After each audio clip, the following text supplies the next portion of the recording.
Pensando aqui na questão de quem domina a máquina pública hoje. Então, nós temos o governo na mão do Bolsonaro, e aqui, como foi bem dito, no Brasil, o que acontece, o normal, desde a redemocratização, né, é a reeleição. Se o candidato ele disputa novamente, se o atual presidente disputa novamente, ele costuma ser reeleito. Só que a gente teve a pandemia em 2020, né? 2020, 2021 está acontecendo ainda, embora agora muito mais controlada, na visão de alguns até já estamos no fim da pandemia, mas o Trump, por exemplo, ele estava como favorito nos Estados Unidos e a pandemia veio e acabou minando as chances dele. Só que agora a gente pode falar que o Bolsonaro deu sorte nesse quesito, porque passou o tempo, tivemos até um aumento do gasto público muito grande, aquele auxílio emergencial no começo ele era contra, mas depois pegou muito bem para ele. A inflação veio para 2 dígitos e, para aqueles que não estudam a questão da inflação, ajudou o governo, porque você teve um aumento da arrecadação. Sim. Vamos pegar um exemplo aí da comida. 30% do preço da carne é imposto.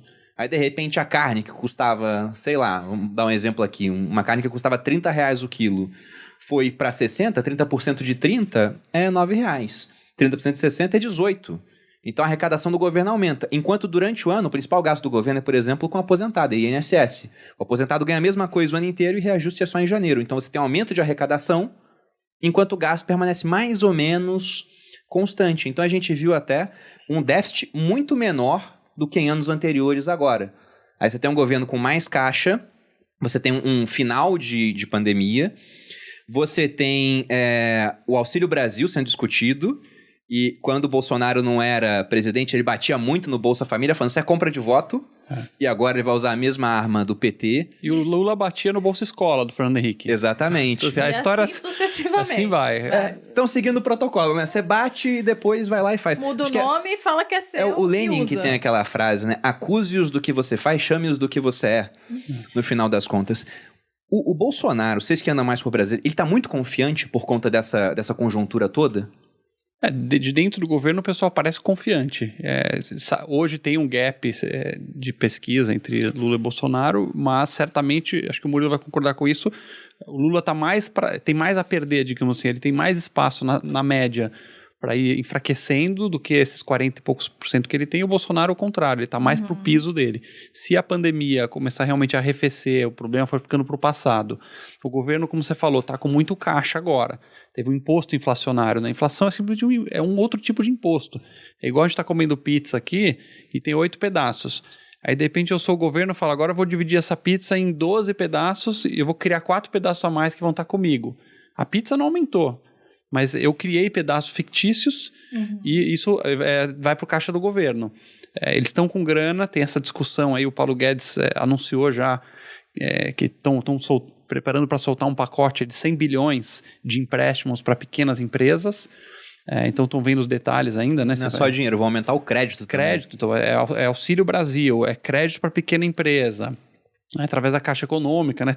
O governo está com caixa, então pode soltar as comportas agora, isso pode ser muito importante para até outubro.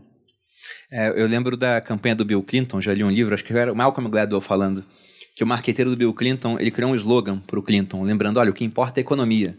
Era assim, it's the economy, stupid. Ou seja, é a economia.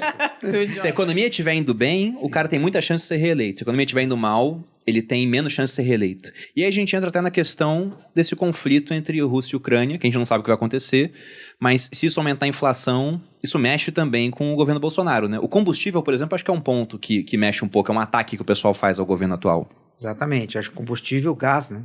Gás também. Gás pesa mais do que o combustível, por incrível que pareça, porque pega muito embaixo da camada econômica. E outra coisa que ninguém está falando, pode haver, a gente deseja que não, mas pode haver uma nova onda. Também, né? Então, tudo quer dizer, por isso que a eleição ela é muito imprevisível. Hoje, se eu falasse, há 6 meses atrás, tivesse vindo aqui e falasse, ó, fiquem de olho que vai ocorrer uma guerra. Você diria, interna esse louco. Aonde que ele está enxergando isso? Certo? Quer dizer, e a guerra está aí. Ela pode ser muito forte, como pode ser muito fraca. Pode não dar nada, como pode acontecer tudo. E a pandemia, a própria pandemia. Então, eu acho que tem muita coisa para acontecer. Vejo uma eleição muito aberta, nada definido ainda. Acho que os principais candidatos, todos, podem acreditar porque tem chance. E sobre isso da guerra que você falou, eu gosto de lembrar que em janeiro de 2020, a gente estava discutindo a Terceira Guerra Mundial também, que foi quando o Trump, ele autorizou, né, se não me engano foi a CIA, não lembro quem matou, através de um míssil, um general iraniano chamado Qassem Soleimani, no Iraque. E aí todo mundo ficou na narrativa de Terceira Guerra Mundial, aquilo passou em uma semana porque veio a pandemia. Isso, exatamente. Então mostrando como é que as coisas mudam muito rápido hoje em dia.